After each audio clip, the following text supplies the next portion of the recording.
apologies, I forgot to start the recording. So before I hit the record button, we called the meeting to order at 7:02. The Council on Aging called their meeting to order at 7:05. And as I went through the script, I realized I did not hit the record button yet. So now we are officially recording to the cloud. So please be aware that other folks may be able to see you. Please take care not to screen share your computer. Anything that you broadcast may be captured by this recording.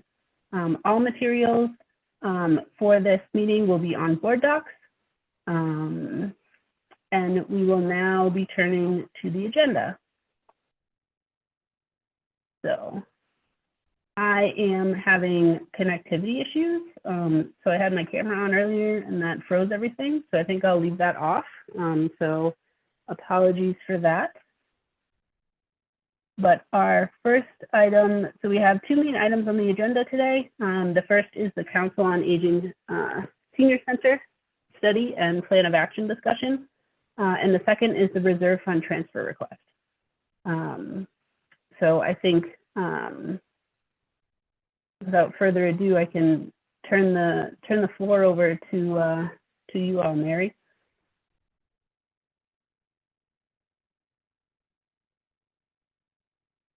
Do you prefer Mary or Mary Ann?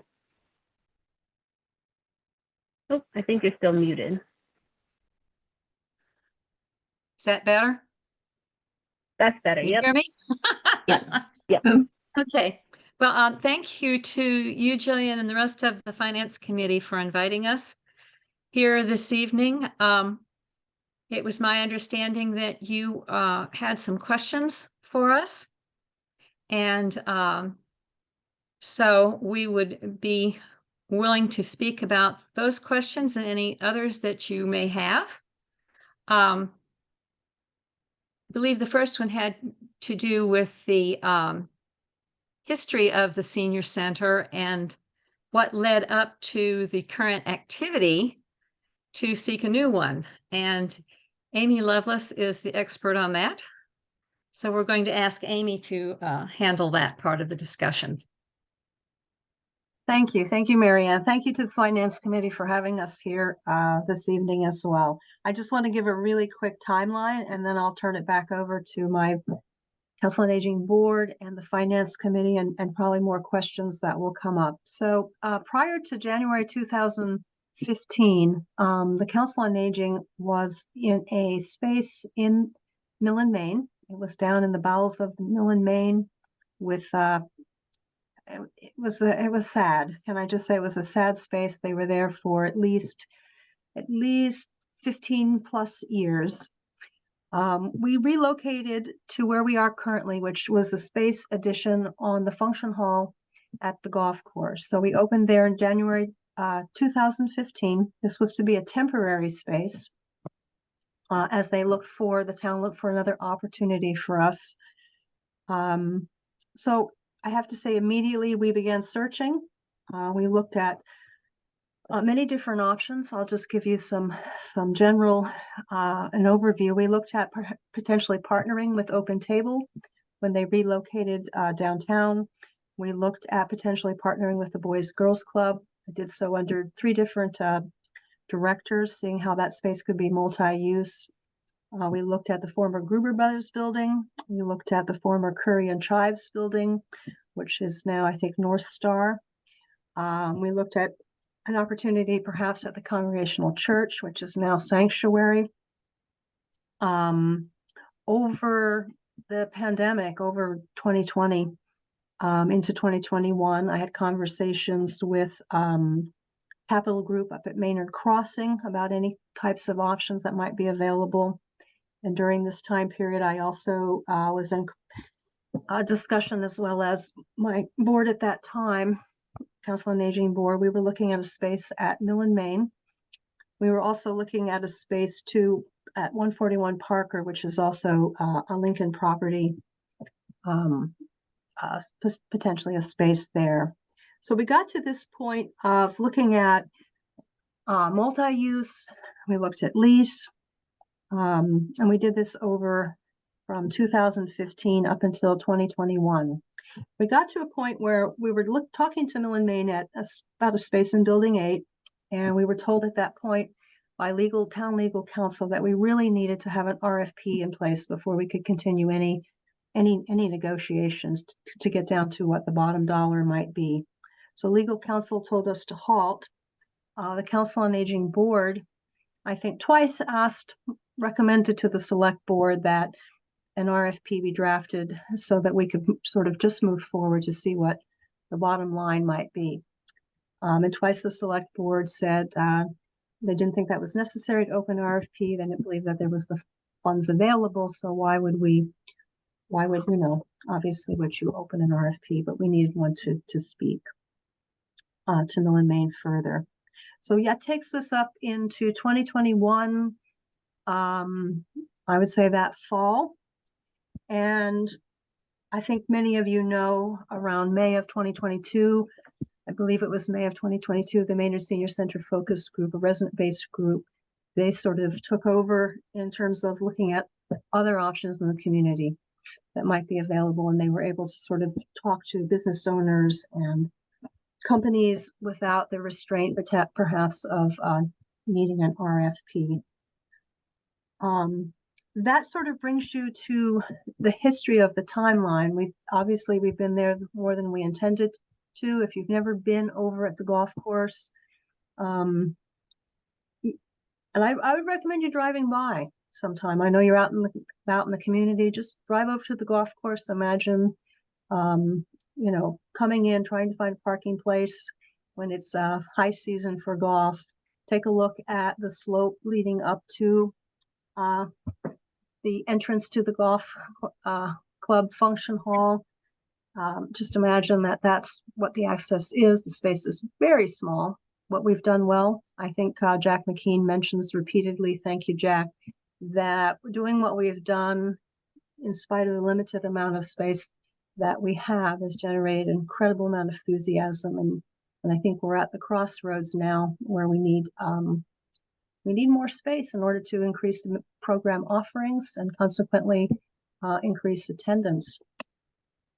And that's the history.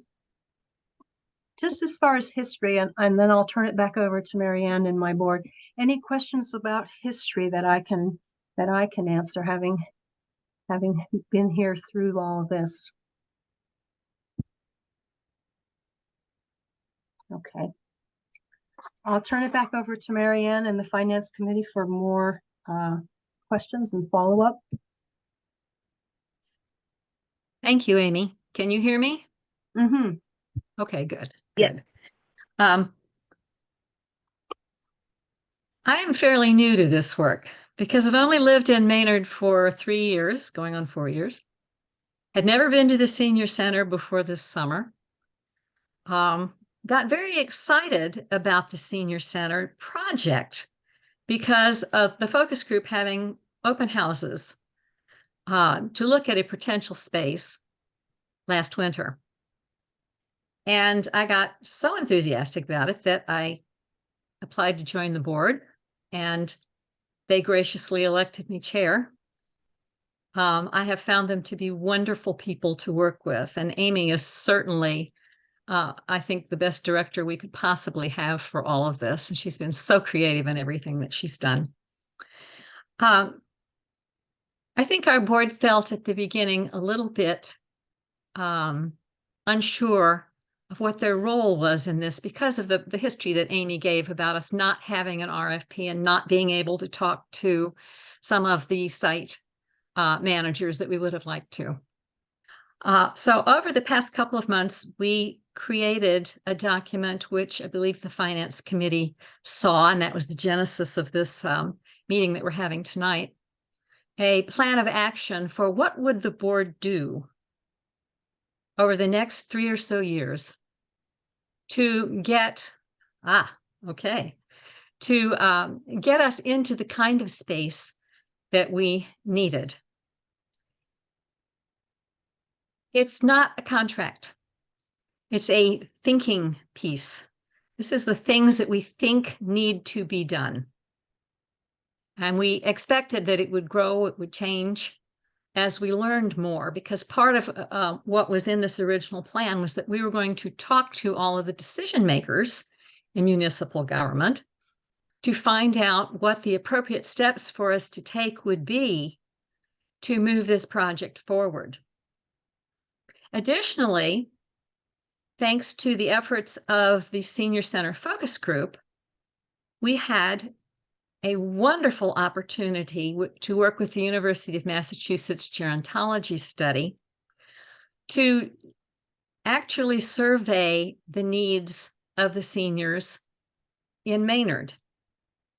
And we had seen some of these reports that they had done for some other towns in Massachusetts, and we were very impressed with the kinds of questions that they asked. There's about 40 questions that they would be asking, and we do have a little bit of leeway to add some questions if we have specific things specific to Maynard that we want to ask. We're very excited about that. So having done a plan of action and having talked with Greg Johnson and Chris Silva about it, and other people have looked at it,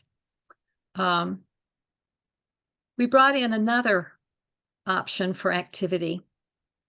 The guidebook that the Maynard Council, the Massachusetts Council on Aging, which kind of oversees the councils on aging for the state, gives to each member of the board that joins at the local level, suggested that we do a self-assessment. And there were some questions which you can see here on the shared screen. And in addition to that, we had seen a copy of the goals for fiscal year 23 and 24 that the select board had done. And so we combined those into an activity that we're in the midst of right now, where we are performing a self-assessment and setting our goals for the next year. We had a meeting yesterday. Linda Holt joined us. We were very glad to see her there. We began this self-assessment and goal-setting exercise. We'll continue tomorrow as part of our regular meeting, and then we'll have at least one more meeting to get to the end of that. But what drives a lot of this are the ideas that were in that original plan of action, which is up to, I think, revision 4 at this point. What we think needs to be done. Now, when we did this, we did not know that there was the possibility there would be an appointed committee that would take over this project. We still have this plan of action as a thinking piece to guide our thoughts, to make sure that what we need to do is covered, while at the same time, the board, of course, has the primary responsibility of advising Amy on program and services. What does she need? Asking her constantly, what do you need? What can we give you? What can we help you with? So much of what is in the original plan of action isn't here anymore. We found out it wasn't the right thing to do, or it wasn't in the right order. But we hope that it at least help to begin the conversation about what we can do as a board and what Maynard can do to support the moving of the senior center from the golf course building with its attendant problems to a much better space. Amy, did you have something you wanted to add? I'm sorry. Can I ask one clarifying question, or I'm sorry if I missed it? When you were saying the board, and the board you're speaking as chair of is the Council on Aging Board? Yes. Mm-hmm. And then what is the other board? You were saying you didn't know a board was going to be appointed? A committee, I believe they're called appointed committees. Yeah. By the select board. Yeah. And So that's specifically on a senior center. right. I don't know. Amy can speak to that. Yeah. So I'll just jump in real quick, Marianne. Yes, Peter. So the select board at an earlier meeting, not this most recent meeting, perhaps the meeting before, the select board had a robust discussion about the senior center. They were sort of debriefing after the citizens petition. And it was just, I think they came up with the next steps as actually putting an appointed committee into place to just sort of move things along as to the evaluation of what's next for a senior center space. So I know that that's been Okay. put out there, and I don't know what their next steps are, but it'll be an appointed committee. The select board will be moving forward with that.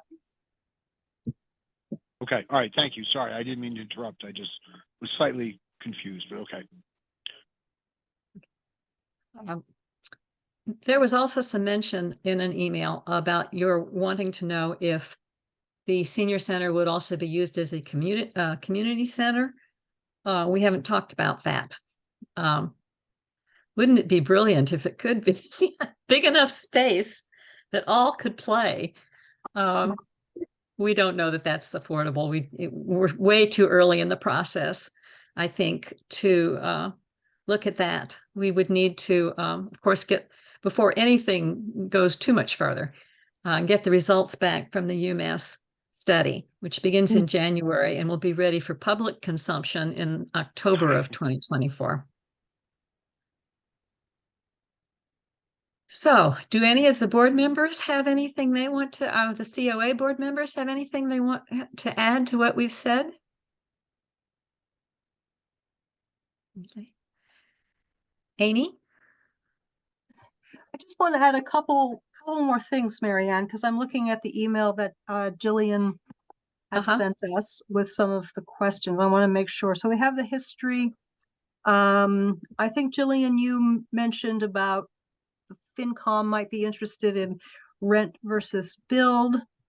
And that's sort of, I think, comes back to the most relevant, whatever's the most acceptable and relevant space. But the senior center versus community center, I'm looking at if you're anticipating like leasing a space, often you have 24-hour access to a space. And so conceivably, if you have a senior center functioning between 9 and 4, and you have a 24-hour space, you could easily see it, operating as some sort of community center. Once the Council on Aging hours were done, you could have potentially a teen center, and you could have adult evening recreation classes, things like that. So those are some thoughts about the senior center / community center, and rent versus build. I think this has come up during Council on Aging Board's work up to 2021. It's probably been part of discussion within the focus group.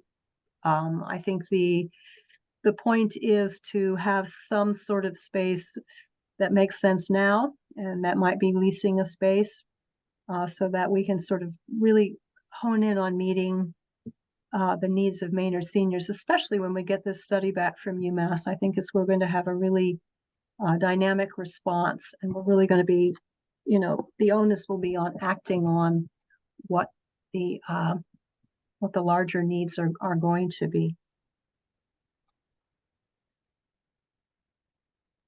Are there other questions that the Finance Committee would like us to address?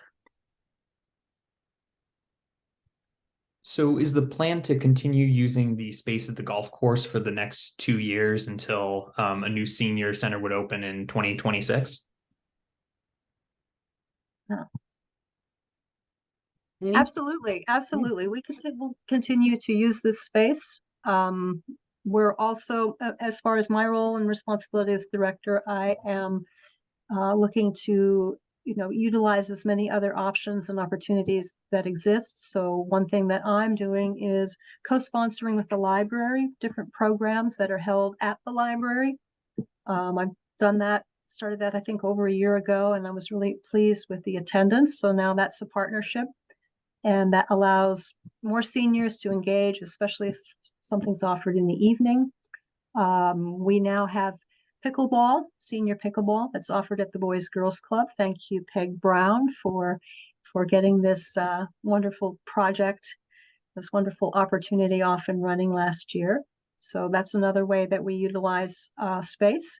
We have had big luncheons, big events at the Elks before. The Friends of Maynard Seniors is sponsoring a huge holiday brunch coming up in December. So we're taking advantage of another space in town. And that's what we continue to do. I look at any avenue I can for directing the right programs to the right locations for maximum engagement. So we're not going anywhere until we, and it's hopefully it'll be soon that we'll be able to transition. I have a question. I'm glad to hear you're looking at, utilizing our town spaces that we've already built, the library. I know when I toured the fire station, there's a huge room there for training. We're just spent 80 million on a new school that's supposed to have some accessibility for, other than school uses. And I know there used to be a big community room at Concord Street, the housing there. But do you see any opportunities for regionalization with Stowe or Acton? I mean, the Acton Senior Center is practically in Maynard. No. Was that being? Yeah, that doesn't, no, that's been investigated. That's been discussed. I think both myself, previous assistant town administrator, and I discussed that with other towns. I think the focus group also spoke to Acton about that. So typically, I don't think regionalization occurs. I think out in Western Mass, they regionalize some services. But it's very, very complicated trying to merge services and share a space. And you've got many different ways programs are funded. So, but you're right. We use the fire station. We use their conference room. Chief Lawless did a wonderful CPR class there for us.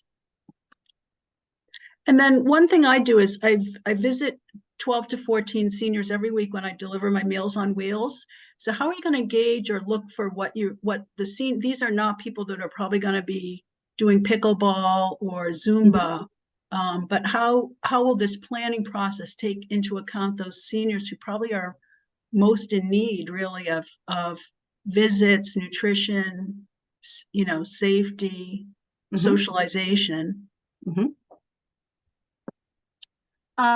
So I think the big one of the best ways that the Council on Aging communicates with the greater population of Maynard is hopefully through the newsletter and making it very clear that there's services, there's all ranges of activity, but that and the phone number 978-897-1009 is the number to call, and Pat and I make sure that we meet the needs of each individual.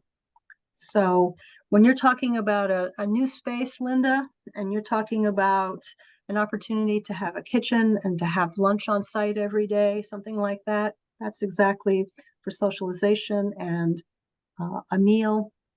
That's a big draw, and that would be incredibly wonderful to be able to do that. I would love to be able to do that. I would like to add that I think it would be wonderful if other organizations who are involved with seniors would encourage them strongly to return the UMass survey. Yeah. Telling us. Yeah. In fact, we might even put a flyer, hand you flyers to give them to encourage them to participate in the survey, because we serve all of the needs we know about. There may be some ideas out there that we haven't thought of. We'd love to know what they are. And we also have an email address on the inside page of the newsletter, as of this past newsletter, that comes to the board, that if anybody has suggestions or ideas, and that's anybody, whether it's a senior or a senior's caregiver, I don't think we can leave the caregivers out of this, or a grandchild of a senior who has an idea, they can send it to us. for us to take into consideration and to add into the mix of things that we're considering for our specifications for a new senior center once we get the Yeah. UMass study back. Yeah, the wonderful thing about this UMass study, which I'm so excited about, is that the surveys that are going out are going to be mailed out. And so people are going to be able to sit at their kitchen table and complete their survey, and it can be mailed back in, so they don't have to worry about technology. And UMass, the Gerontology Institute, they're really good at getting response for this survey, and it's going to be over the age of 55, so we're going to get a really broad range of ages, and the participation, I think, is going to be really high. I think it's going to be I kind of think of it as a master plan for Maynard seniors. It's going to be for whether it's town administration, the select board, FinCom, council on aging board, council on aging director, school departments. It's going to be really big. It's a tremendous opportunity for all of us.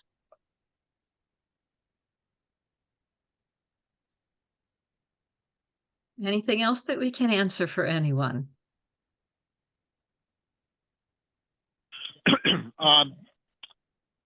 Hi, thank you. I was just curious. So the question that was at town meeting, I believe, was seeking funding for a lease that, I wasn't formally negotiated. I get all that, and I don't want to get anyone in trouble, but the idea, I think, was at Mill and Main, and I think it was 5 years. And I was just curious, was the thinking with that was a transition space until there was, more time to evaluate potentially building something, or was that seen as a longer term solution that might be the permanent place? Well, the Council on Aging Board was not involved with that petition. Yeah.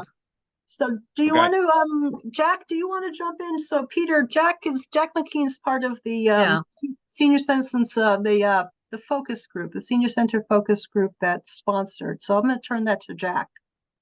Yeah, hi, Peter. Good question. Hi, Jack. And I'm glad you brought it up, because let me describe it as a continuing concern about confusion. The specifics of the citizens petition were to lease an interim space before moving, as part of the aging assessment and a longer term thing, into a permanent senior center space. And so the FinCom needs to understand that both efforts are still alive, and what's driving that is frankly heavily shaped by both the research of the focus group and some of the comments from Josh Morse. And if you remember, he spoke both for the school and stood up at town meeting in the citizens petition discussion. For those of you who don't know Josh, he is the public building commissioner for the city of Newton. And he is at the moment literally supervising the construction of Newton's senior center. But encapsulating his, and he, as part of that, he visited 40 different senior centers. His take, and he's written a short, almost white paper thing, the process of getting to a permanent, meaning town-owned rather than leased space, which he frankly recommends, he basically says, think of 10 years. So he's happened to get the one in Newton done in 7.5 years after 30 years of lobbying, and only because the mayor of Newton, the current mayor, made an absolutely firm commitment. We're going to do this, and we're not going to do it with override funding. But Josh is very eloquent and very consistent, and he can back it up with data that says long-term permanent senior center owned by the town is sort of a 10-year process. That's really what's been shaping a lot of the focus group kinds of things. Even if we had wild success and identified an immediate space the process of acquiring the space, doing the design, finding the funding, getting the construction done, and so forth and so on, is a multi-year process. So that has led to short-term, medium-term, 5 years. That drove the whole discussion with Mill and Main around a 5-year kind of lease. And so both things are still on the table in a sense of what is the way forward? Are we taking one step and then another step, et cetera, et cetera? And I think part of that is what shaped Mary Ann's earlier discussion or mention of the current conversation at the select board around putting together a new official group that would be comprised of members of all of these groups in order to bring everybody into the same room and have the same conversation. So I've given you a long answer, but yes, interim, probably lease, longer term. Could the lease space become a permanent space? Possible. And the point I made at the my presentation during the town meeting is also relevant in the sense of what is it Maynard's going to reach for, and this will be heavily shaped by the aging assessment study, I think. But the State Executive Office of Elder Affairs uses a guideline of 4 to 5 square feet per senior. That equates in Maynard to 12 to 15,000 square feet. And frankly, part of what's been motivating the focus group is, and Amy's opening presentation in terms of the spaces that she looked at, finding that kind of space in town is difficult. Does that answer your question, Peter? Yes, thank you. I was just trying to make sure that's what I thought. Yes. But just was making sure. I mean, I suppose this is really more a question that should go to the new building committee. But has there been evaluations of options to fix the clubhouse? And, you know, obviously not with the ramp and everything, but if there were some addition on the back half and you had more level parking right there that went to a front door. No, so that's not an option. We looked at that, we looked at that right away. We actually had to, we got that the entrance, Peter, we got that as we tried to decrease the slope as much as we could on that front entrance. And we even looked at what could we do to put the entrance on one side. And so we had an engineer look about how many switchbacks of, walk would have to go up one side to get someone in. And the space is grossly inadequate. There's really nothing to make that. It's too bad. It's a beautiful location, but you have a golf course there and you have the parking fills during high season. Sometimes I have to cancel activities because I know the parking is so full that if I have 25 people coming up for an activity, I know they're not going to find parking. So we really looked at, because it's a nice location, but we can't add any more on. We can't make the parking better. We can't make the access better. We've made it safe and we're doing all we can.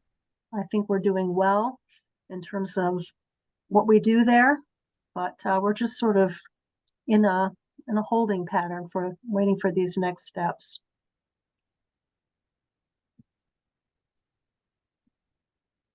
Okay.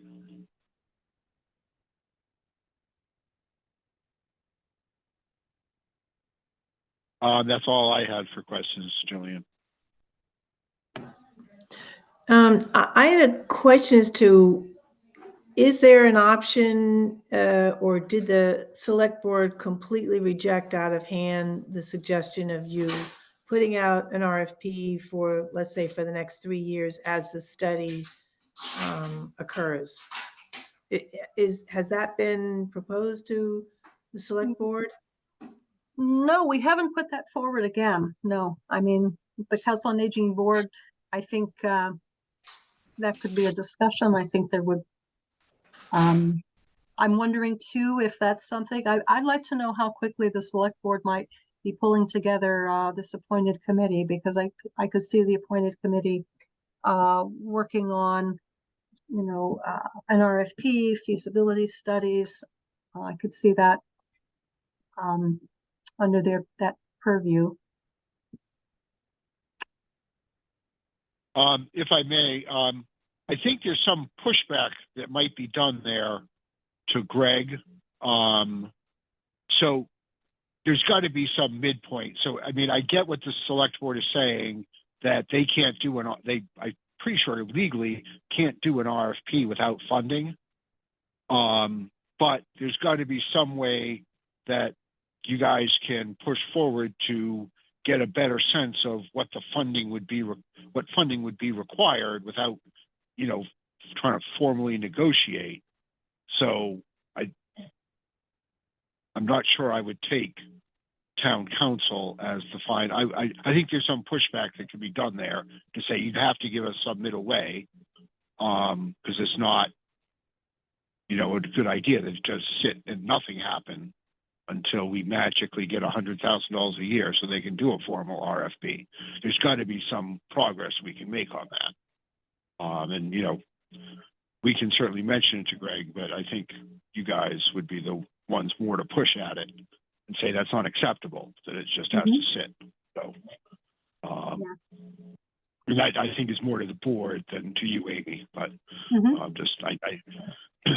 given that you're a town employee, I don't mean to imply you should do anything against Greg, but no, I know what you're saying. I think the focus group as well. We've, it just would be really nice to, because the Council on Aging Board, 2020, 2021, we had looked at a space at Mill and Main.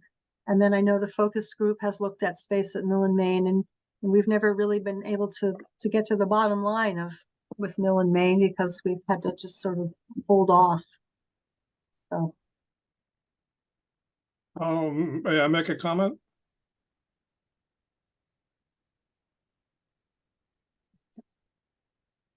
Yes, I'll speak for Jillian. Sorry, she's on mute. Okay. Sorry, I'm double muted. I was like, yes, of course.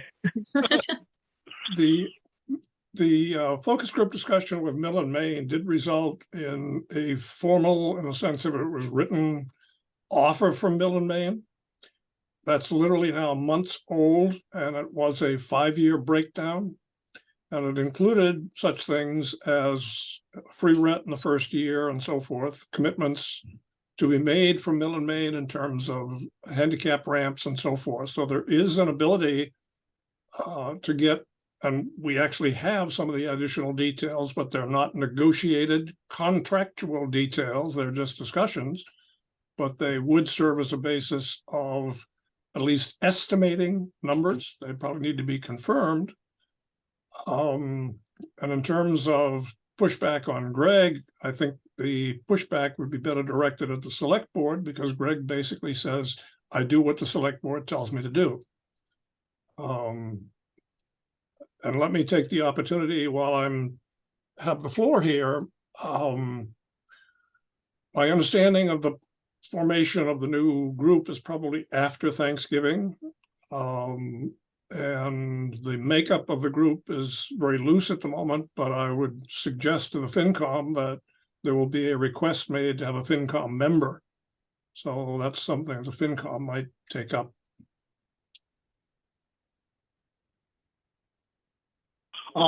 Just as long as we're talking about this new committee, was there any concern, or do you guys have any concern, or was there discussion with the select board about, you guys are already in the process of, or someone's in the process of doing this study with UMass, or I'm sorry, whoever it was, that seems like a very good thing. And I would hate to see that derailed because a new committee says, oh, wait a minute, we need to evaluate before we take that step, or you think that'll all mesh okay?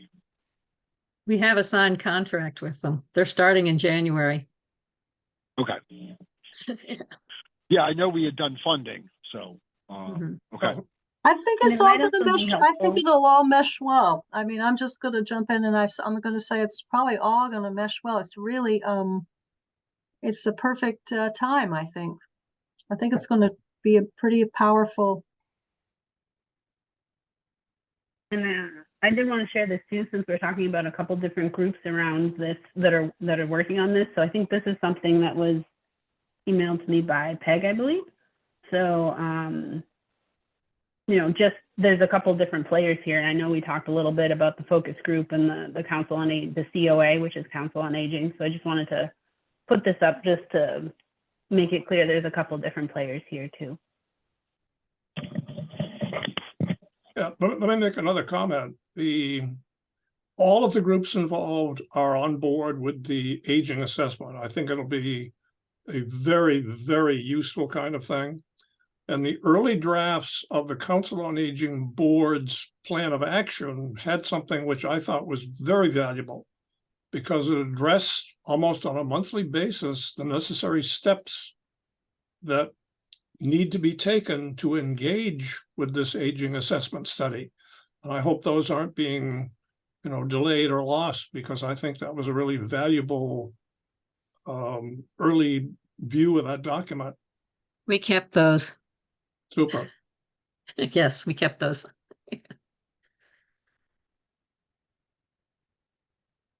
Basically, the things Right. that were taken out had more to do with things that would be involved with an appointed committee that they would do. Oh. And we shifted some timelines around to be Well- responsive to what people told us seemed to work better. Yeah. So The other thing, which the so-called new committee, and I think the select board's casting around a bit, is to write the charge for the new committee. And, you know, make sure that everybody's represented and so forth and so on.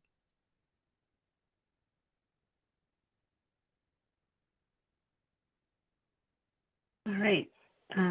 So that's great. I think that's really awesome. You've answered all the question I had. I sort of sent them ahead of time, so thanks for that. I just wanted to open the floor to anyone else in the Finance Committee if there's any other additional questions for the Council on Aging tonight for this topic.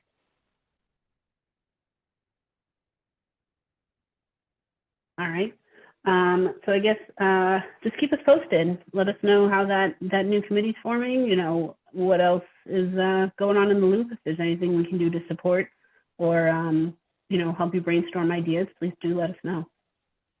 thank you very much. Thank you for giving us the opportunity to talk about what seems to be changing on a daily basis sometimes, as we all seek to move our senior program into a better space. Thank you very much for your interest and for inviting us tonight. And I suppose with that, I should ask for a motion to adjourn the Council on Aging Board meeting. Motion, we adjourn. Okay, second? Okay, Mary seconded it. So the Council on Aging Board meeting is adjourned at 7:47. Thanks so much for coming, everyone. We really Thank you. appreciate it and learning more. Thank you. Thank you all.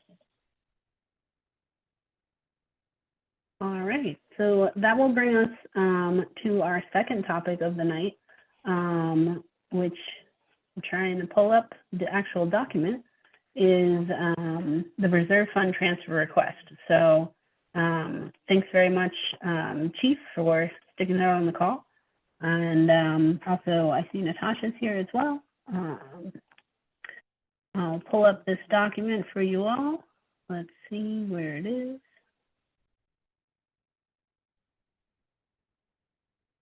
All right, so this is the reserve fund transfer request for $15,671 for the completion of bidirectional amplifier installation at the Fowler School.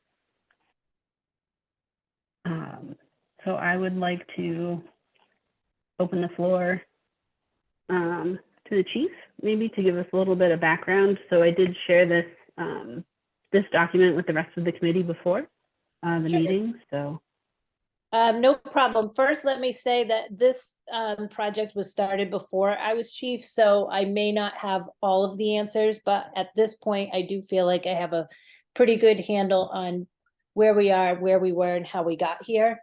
So my understanding is, I think it was early in 2021, there was a appropriation for $60,000 to solve the problem of the lack of police and fire to have radio communications inside the Fowler School. So the solution to that was to install the bidirectional amplifier known as the BDA. So we were able to acquire a quote, use our town electrician, and had a plan. And at the time, those funds were going to be appropriate to finish the project. So when they got in there and looked at the scope of it, it was determined that they couldn't do and complete the project over Christmas break, which was the original plan. So we pushed the project kind of forward, and that's where I came in. My predecessor retired and I inherited the project in the spring. So my responsibility was just to push it forward, get the quote, settle the contract, get everything ready to go. And my understanding was we were going to try to do this in June, right when the kids left. So there was plenty of time. What ended up happening was there was a little bit of probably a supply chain issue, and the amplifier itself did not come in until the end of July, first week in August. At that point, our town electrician said, I'm a one-person job and I can't do this by myself. So we were back to the problem that we were at a year ago, that we didn't have enough time to get it installed while the kids were not in school. So our town electrician is retiring. And he is one-man show. So he said, I can't finish this scope of work as it is. So then we had to kind of go back to the drawing board and go to a third-party vendor who could install all of the cable and get that done this December is the goal during school break. So that then increased the price of the project. So that's the quote that you have in there that's now the 75,000 and some change. We have the equipment and it is half installed. The BDA itself is up, wired, ready to go, but it is not functioning until we put the cable, which is called a leaking cable, which is what actually solves the problem. And that's got to be affixed going down each wing of the entire school to be operational. The plan right now is, if everything is approved, that I have that vendor set up to come in December 26th through the 30th and get that done and finish the job, and then the work will be completed. So I think that's a pretty thorough explanation of where we were, where we are, and how we got here. If you have any questions, please let me know.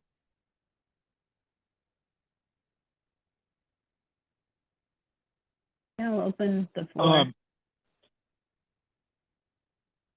Can I just summarize and tell me if I'm way off or if this is most of the reason?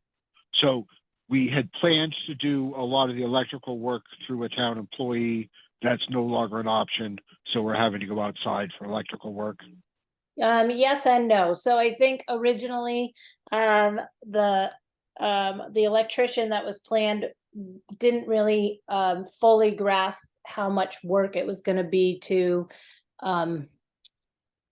do the cable, as I understand it. So when we were walking through the school with the installer, showing exactly how it was going to have to work, it was then very clear that the cable had to go through like parts like the auditorium. There was going to need to be lifts involved. It needed to be affixed every couple of feet. It would have been a much bigger job than one person can do. And I think that wasn't really understood when the project was accepted. Okay, so it's more complicated electrical. I think that's probably a better assessment than, I Okay. don't want to do it, right? The Okay, scope of the thank you. project was much grander than I think was originally anticipated. Okay.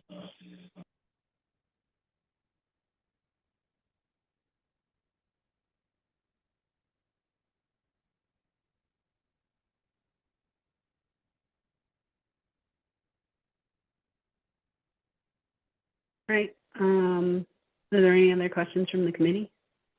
I have one question for the committee members.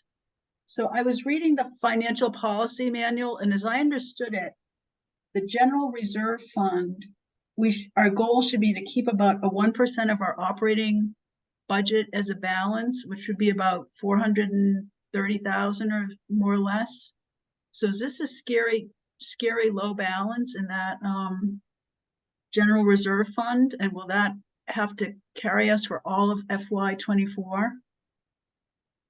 So this would be reserve fund transfer from the finance committee's reserve fund, which I think currently has a full 250,000 in it. Oh, okay. So that present balance isn't 60,000. That's what number No, 4 says. that is the No, balance. okay. That was what was allocated for this in the Oh, past. okay. So the Okay. That's 15 just for is this the shortfall. project. Okay. Okay. Misunderstood. Thank you.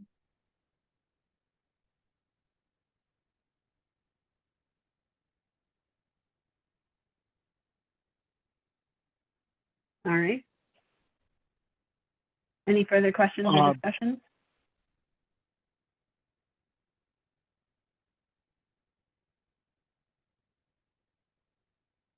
I don't think we've transferred anything out yet from the account. Is that right? I believe Peter? that's I haven't true. seen the notes. Yeah, Yeah, I that's don't what I think was- we have either. Okay. All right, so if you're ready, Jillian, I'll make a motion. I am ready for a motion. Okay, I'd make a motion that we approve the reserve fund transfer of 15,671 for the purpose stated in the in the form. For the completion of the bidirectional amplifier installation of the Fowler School. Thank you. I'll second the motion. All right, so Peter has made and Linda has seconded. Are there any further discussion from the committee? No? No? All right, so I will take a roll call vote here. So Linda, Yes. Peter, Yes. Nathan, Yes. Khadija, Yes. Katie, Yes. and I am also a yes.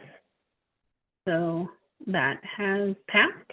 I guess I'll reach out to Greg and figure out if there's any paperwork I need to fill out, because I've never actually been chair for one of these reserve transfers before. It But, generally is just that you would need to sign that form, and I used to put an indication on it, you know, the date of the vote of the committee to approve it. And, you know, I think I put the vote also, and he just needs that for his records. Okay. Thank you. I have also never done this before, so that's a first for both of us. So Awesome. I appreciate your support. It's been difficult to come in late to some of these projects. And so I'm glad to get this done and to improve the safety to all of our public safety people at the school, students, teachers, all of it. So I appreciate your support. Thank you. Thank you Okay. for Thank you. for coming. I think Thank you. Natasha, you also raised your hand too. Yeah, I just wanted to say, Chief Lawless, thank you so much. I know I was here just in moral support because I know that you had all the details behind that. So thank you for being so concise and the information and the work you're doing to push this forward. Thank you. I appreciate that. And I also appreciate the moral support. Thank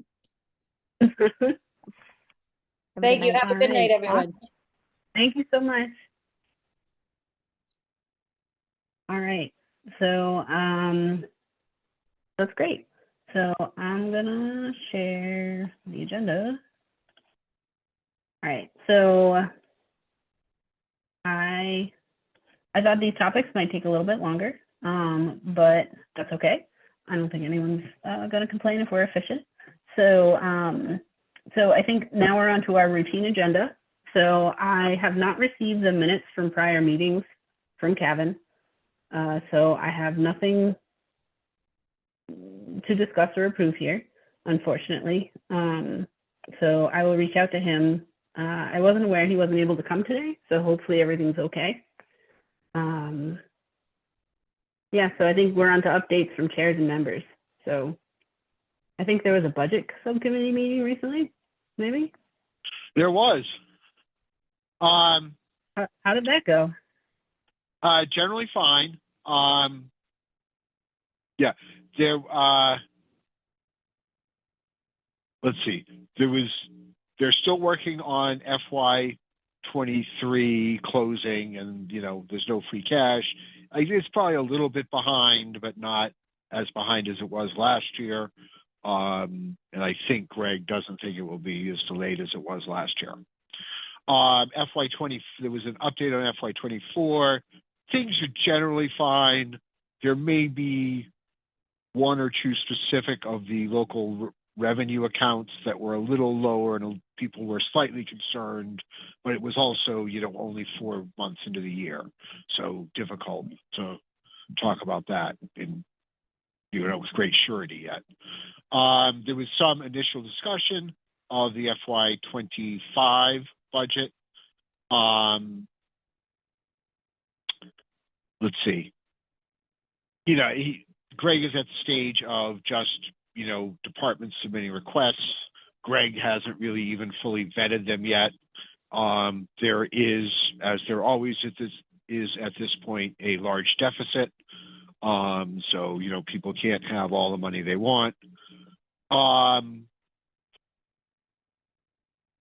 That was most of Greg's update. And actually, there was some who's the other? Do we have another FinCom budget subcommittee member? Yeah, I was on the call as well. Oh, okay. Did I miss anything? No, I think, so I was taking notes. I think that was the most of it. Nothing else stood out to me. There is one thing that came up that I stirred up, and I just want to share it with the committee, and I think it will be a reality, you know, we'll have to deal with. So the school committee, one to step back for a second, as I think most of us are aware, there is, you know, part of the PEG funding, money we get from cable companies, essentially. One of the contracts is up for renewal, and given the current status of cable television and cut the cord and everything, you know, we're not expecting that the contract will be renewed at the same level at which it is now. I mean, this is money the cable companies pay the town for the right to put their wires up on our telephone poles, which then would create, right now, most of the PEG funding is dedicated to WAVM at the school department. So if that money goes away, it will create a problem for funding WAVM. You know, Greg and this has been a known issue for the last 2 or 3 years. Greg, at, you know, a number of instances, has said, you know, something to the tune of, you know, he expects that the select board would direct him to maintain the funding for WAVM, that it's a, you know, a valued program in the town, and that we would want to continue it. And I guess I was just raising, and, you know, that, again, that discussion was had at the budget subcommittee at the last meeting. And toward the end of the meeting, I was just raising that it's all kind of very well and good that Greg says he wants to continue the funding, but we don't have the money.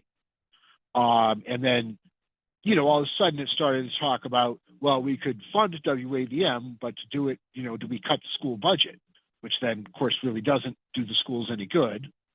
Or, you know, if you take the old rough formulas that we use, you know, if we had state aid cut by $1 million, the rough formula would be 60% to the schools and 40% to the town. You know, just based on how we divide the operating budget. Which then means the schools would end up paying for 60% of the WAVM funding. That, so anyway, I think we're not early enough sometimes in addressing difficult issues, and it then all of a sudden becomes January 20th when Greg releases his budget, that people also, wait a minute, you know, the funding isn't there for what we were hoping would be there. That, you know, to my mind anyway, has generally fallen on the schools. So I wanted to, you know, raise that with the committee. I think people kind of got it a little bit, and, you know, Greg has no magic wand. We have no extra money sitting around. You know, I don't mean to blame Greg in any way, but it is a real issue. And if there's a cut in PEG money, it will only exacerbate what, you know, what some of us think anyway has already been a deficit of school funding. And, you know, I don't have any magic bullet either, or magic wand to say where we could get more money, but, you know, there are some difficult choices coming around budget season. And I think the more we have a frank and honest discussion earlier, the better. So that was part of the discussion of budget subcommittee also. I had a question, Peter. When I saw materials, we were 800,000 in the red for FY25. So that doesn't like stop your heart. It's like, oh my God. It does. That is not out of line with what it normally is. I will say though, I think that may be a low ball. So one, it's with everybody putting in their requests. So, you know, included in that, I'm sure, is an assistant fire chief. That may or may not happen. I'm sure Justin has a bunch of DPW, you know, needs in there that Greg will then cut before he issues a budget. I'm not clear what's in there for a school number. And I suspect it is not a school department request number, but more of a school department flat 2.5% or 3%, which I'm sure Natasha would say isn't adequate. So to some ways, you could almost argue that 800,000 is a low deficit, but that isn't out of line with, you know, last year we were 900,000 deficit, you know, kind of until, almost until the very end, when Greg just cut a bunch of money from the school budget and made the thing balance. So, and the insurance was like, went up 8%. That was just like jaw dropping, 10 million on insurance. Is there anything, if just adding more positions, just add to that? That just seems unsustainable. It's going to eat, you know, 8% is like, ooh. It was pretty good the last couple of years. So Maya, which is some mass association of some insurance we get through, I believe, Mass Municipal Association, tends to always put out higher percents. Say, you know, Greg starts off building it high, and then that will get whittled down, at least if history is a trend, is a guide. But it'll come down some, but it definitely is an issue that health insurance costs are going up faster than inflation. And there's no getting around that. I mean, the way we could address it would be more in the contract negotiations. And I'm honestly not that familiar with it, but I mean, I think Maynard as a town generally does 75-25 split. Maybe Natasha can help me here. And that other towns are more 60-40 or even 50-50. But it's also then a conscious kind of decision a little bit on Maynard's part that our salaries may not compete with other towns, but at least our health insurance benefits are pretty good. So I don't, you know, but that would be one way to push that number down. Peter, you're right. I think that's how it's been clarified, is that we may be like maybe 5 or 10% over maybe our peers in neighboring, but I think it has been viewed as more of a part of the compensation package. So as it relates to, I know this got brought up a little bit towards the end of last year, kind of very matter of factly. I don't know if there were decisions with the insurance, and there was a wee bit of an uproar, I think, with the fire department in particular. They had a lot of people who attended a select board meeting and voiced their displeasure with changing without a lot thoughtful discussions. And now that we're in negotiations with the teachers union, which is the largest union that, builds into this. I don't think that there will be an adjustment that's going to be happening. Right.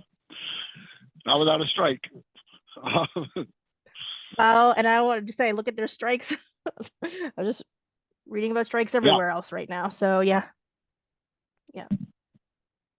Thank you for bringing up the PEG access, Peter, because I know that the school department has been bringing that up periodically in different meetings, and that has been the message that we continue, like, oh, the select board, supports, we will always support WAVM.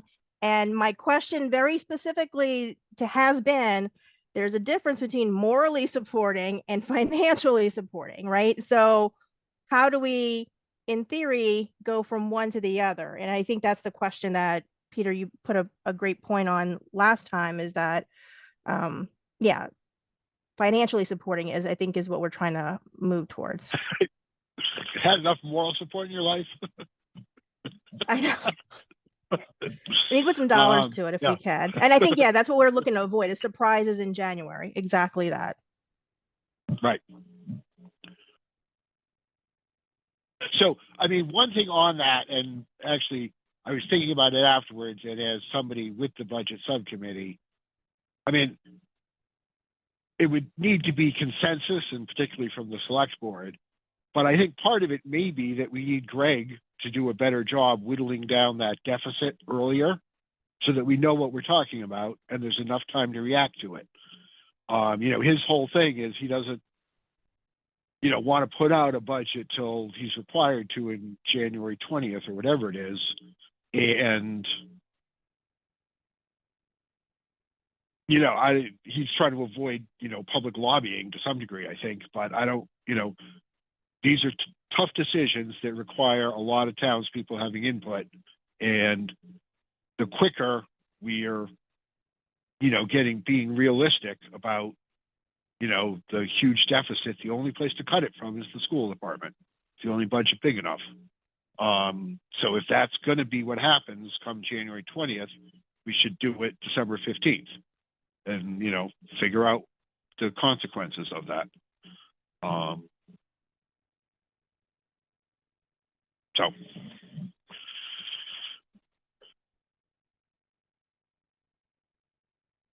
All right. Thanks for that update, Peter. Appreciate it. Were there any other updates on that front? Yeah. I have a couple There- updates. There was a MSBA, the school building committee met at 5 o'clock today. And it was pretty short. It was just, yay, we have a project now to work on. And so what's next? And so they talked, it's mostly just timeline and building new subcommittees and all the things that are going to come next. No decisions were made or changes were made, but just talking about, the next steps in the design process and implementation process. So that was a pretty short meeting, but yeah. Katie, was there any discussion about the new MSBA reimbursement rate? And I was pleasantly surprised that it would include Maynard, because I thought somehow we were locked in and probably wouldn't benefit. But do we know if they make further adjustments, will we also benefit, or are we getting to the point where we'll be locked in and then any future changes won't affect us?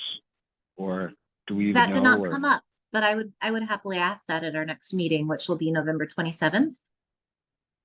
So, but that didn't come up as a discussion. Curious what the thinking is, because good. Because I'm sure MSBA is still, their cap is now 450 when we're going to pay 700. So right. Yeah, I'm just looking at my screenshots from it, and it was just about the timeline on phases.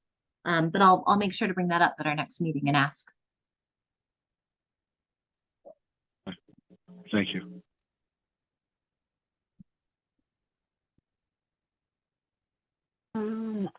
All right. I also had an update. So I think one of the topics we talked about last time was grants. And I was talking about if there was any way we could help with the application or otherwise. And I did get some feedback from the town, and right now the pain point is the management after award. It's not really the actual application itself, or finding grants to apply for. So apparently the town, in particular, the DPW, is managing about 8 grants right now. So it's about 1.75 million or so, and they're closing out an ARPA grant that's over 3 million. So on the town side, it's the grant management that's the bottleneck right now. So that's the pinch point that discourages additional applications. So, you know, they do still consistently, you know, look at all these different grant opportunities and things. But right now the pain point is the actual management of the grants. So it sounds like us helping to apply might not be that helpful. So I wanted to update the committee on that front, because, you know, if we can get more money into the town, that would be great. But, you know, winning a grant is not the only step of the grant process. There's also a lot of management involved. So I wanted to update you all about that. I did also want to bring up the topic, and I know a few of you emailed me separately, individually, about the monthly reports. So I shared with you all that the monthly reports are online, but it sounds like you still would like them to be emailed to us every month because they're not, they're a little bit behind online. So, so I can convey that to Greg and ask them to continue to do that process. But if there's any other topic there I might have missed, please do let me know. Yeah, the other thing I just feel very ignorant about is the balance sheet, like knowing what was in the the reserve fund or the stabilization fund or free cash. If there was any report, and even in the budget committee, I didn't see any balance sheet items. I don't know where we find those or how we keep up to date with what's in them. Free cash is a once a year thing, and we won't know it until December or January in all likelihood. The 2 stabilization funds, the capital stabilization and the general stabilization, the balances are in the last warrant. And aside from interest earning, those balances don't change unless we, you know, either appropriate money to it at town meeting or spend from it at town meeting. Now, you know, they're in this age of raising interest rates, there will be more interest income than there has been in the past, but it still isn't huge money. So free cash goes to zero every year, Peter? Yes. So free cash comes in as an amount from, you know, excess, you know, income minus expenses from the prior fiscal year. It has to be certified by the state, and they make some adjustments. But yes, we then can spend that money, and generally do, at Springtown meeting. And if we don't spend it all, then it rolls into the general fund and would show up as, you know, free cash in the following year. So yes, essentially it goes to zero every year. Thank you. Peter, I thought the free cash was what was spent at the special town meeting, like $5,000 for the library and the balance to the fire department. Was that free cash or was that a different account? I'm not recalling the article you're talking about. At this last town meeting? I thought so. I thought that was like one of the things that was voted on to approve. It may, I'm sorry, I'm not remembering, but it may have been closed out of, it could be a transfer. Was that the general fund transfer? Oh, yeah, there was money to the fire department. So that was an article to redo the town operating budget based on different income numbers that we received over the summer. That we received final state aid numbers that I think gave us an extra 49,000 of income or something that was allocated out in the general fund.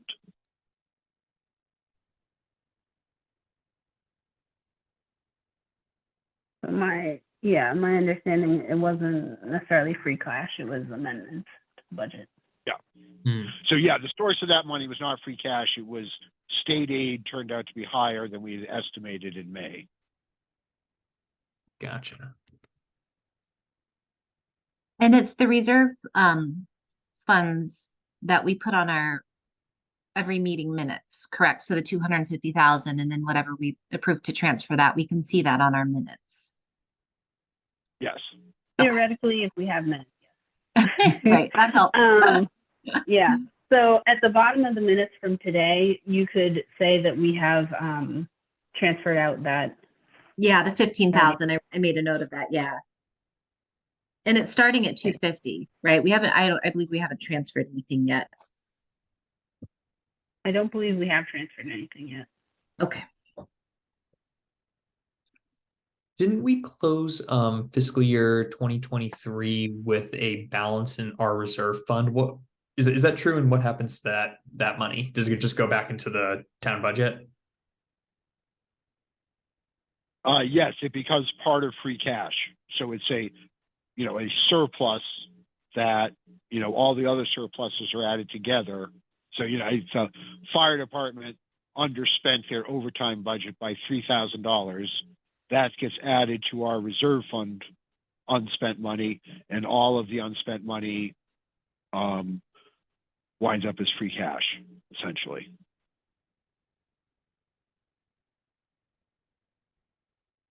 All right.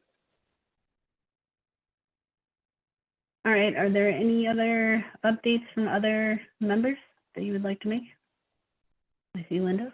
So I had a note that I was the liaison to the bylaws committee, and they had a meeting.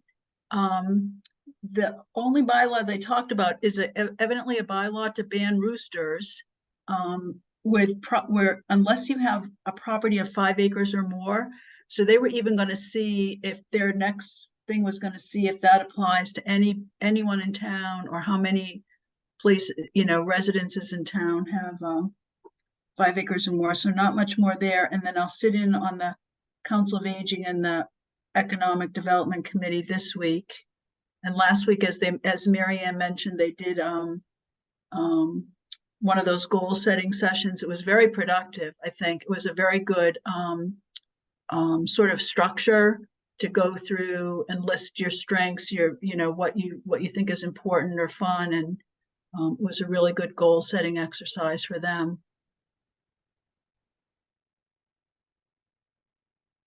Awesome. Thanks for sharing. I'm going to try to make some of the other town meetings tonight. So I'm going to liaison to a couple boards. I've been sick, so it's kicking my butt, but we're working on that. So I'm thankful we're not going to be too late tonight. So speaking of that, the next topic is future meeting agenda planning. So technically our next meeting is on November 27th, but that is the Monday after Thanksgiving. So I wanted to sort of take a little straw poll to see if that's still okay for people, or if I should look for another Monday, or if we should adjourn until our next meeting after that would be December 11th. That's the second Tuesday. Do we have any big things to vote on that will be coming up? The only other topic I have for our next meeting is trying to get Justin and the task force to come, which is a tongue twister. So I think that's one of our big sticking points. So we'd like to also talk to them. They did a recent presentation at the Board of Select, the Select Board. So I need to actually go and find that on YouTube because I wasn't able to make that. I would just note, Jillian, our general practice has been to not have the second meeting in December, just because that Correct. hits other holiday plans. So, and then just in direct answer to your question, I'm available that Monday after Thanksgiving. Don't see I am. an issue. Yeah, I am as well. Same here. Yeah, I'm available. My question would be, if we skip the Monday, the 27th, what impact would it have on December? And I'm much more much rather skip the 25th of December as opposed to having a meeting the 4th, 11th, and the 18th. So I think we should keep to the 27th if we can. Okay. Great. SOC, Natasha, you have your hand raised? Yes, I just wanted to add that the school committee will be getting a first read of the superintendent's budget request at our December 6th meeting, which is going to be on a Wednesday. So I just, for awareness, if anyone wants to attend, to listen, we usually will have one meeting where it's presented to us as what, actually, we will have school councils presenting to the school committee this Wednesday as well. So that's what's starting off those conversations. And then the subsequent meeting after the 6th will be where we would vote on that allocation, that one number allocation that Peter was talking about, that we put forward to the town, to Greg. And also just to add, because it was a little bit of a novelty last year, is that there will be a little bit of a distinction for the starting point for that number, which will be because there was some funds for the operating budget that came through free cash last year, which is not a normal occurrence that we like to pursue. So that's a little bit different as well. Okay. Sorry, Natasha. So you're thinking you are giving Greg a number, something like December 13th, or when is the meeting after the 6th? I'm not let me see. I think it is But roughly that it's not the following week. 13th. Yeah, it's like the week after. I want to say it's Okay. or on the 14th or something. That's usually when we kind of send that over, that we vote and approve. Then he has that number. He probably gets it from like a penciled number, like this is what I'm sharing with the school committee. So unless the committee has some strong deviation from it, Greg probably has a little bit of insight, but we don't technically vote on it until mid-December. And then he has that for his planning. Okay, thanks.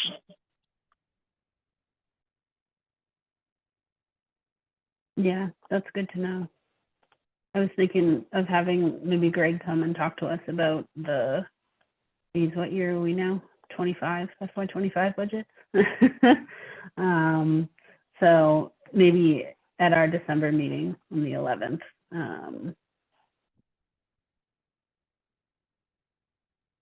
So yeah. And also it would be that PEG, that contract for Verizon, which is the one that's expiring in December. So for PEG, that hopefully we'll have an update by then, because we're already in mid-November, as to what we can count on for funding.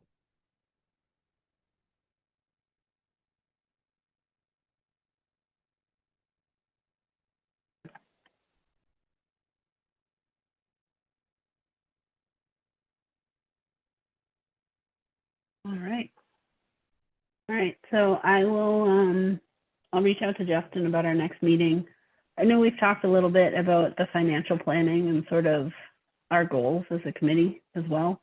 So I think that will start to come into play more as some of these numbers start to solidify a little bit too. So we have a big budget meeting in February coming up. So yeah. Are there any other pressing topics from other committees that you all liaison to that should be on the radar for upcoming meetings?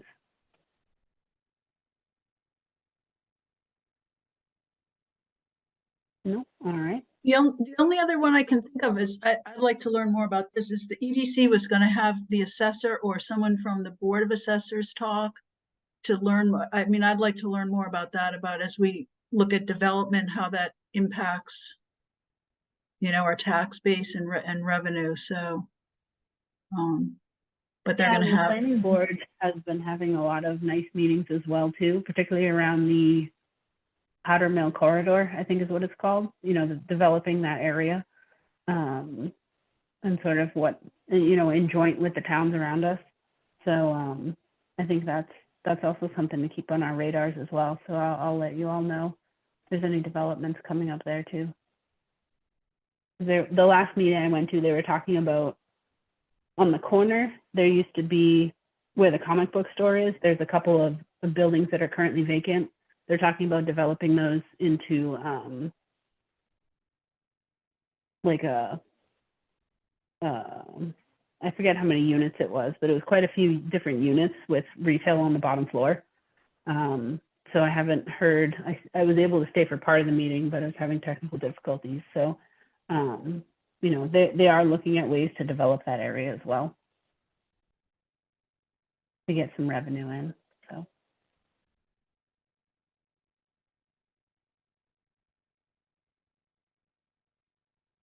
Okay. All right. So, so I think I'll see if I can get Justin to, and the trash task force to come at our next meeting so we can learn about that, that process. And then we can look to maybe do a little bit more financial planning and putting our heads together. I'll see if Greg can come on the December 11th meeting, and then we can maybe talk about if we want to pick up some future projections, what model we'd like to use. I think we have a lot of options now. We sort of have this spreadsheet we've been using informally in the past as a finance committee. We also have some of the Collins Center modeling and some additional ClearGov modeling tools as well. So I think maybe that's something we can dig in December and then think about that and come back and maybe start to formulate how we would like to approach that before the February budget meeting. If there's anything we'd like to present there on that, those types of projections. I think we might have done that in the past. I don't remember if it was that meeting or if it was a tri-board meeting, Peter. I honestly forget. Yeah, it could be either. Yeah, at some point we do have to talk about what, if anything, we want to present at the February meeting. I know Ken and then Alana had, you know, done more to present something there. Whereas when I was chair, I never really got it together to present much there. But the idea of maybe a multi-year plan might be a possibility. And maybe we could whack, the spreadsheets, the simple spreadsheet isn't that complicated to use. And we probably could come up with something that, would be helpful to look at. So, Yep. Okay. Okay. Yeah, so maybe we can talk about that at our December meeting. I could put it as an optional topic on the 27th meeting, depending on how long the trash task force takes. Okay. Are there any other topics in the meeting tonight, friends?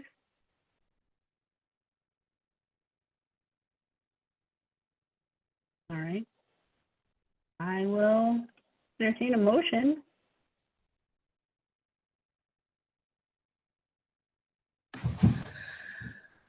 I'll propose a motion to adjourn the meeting.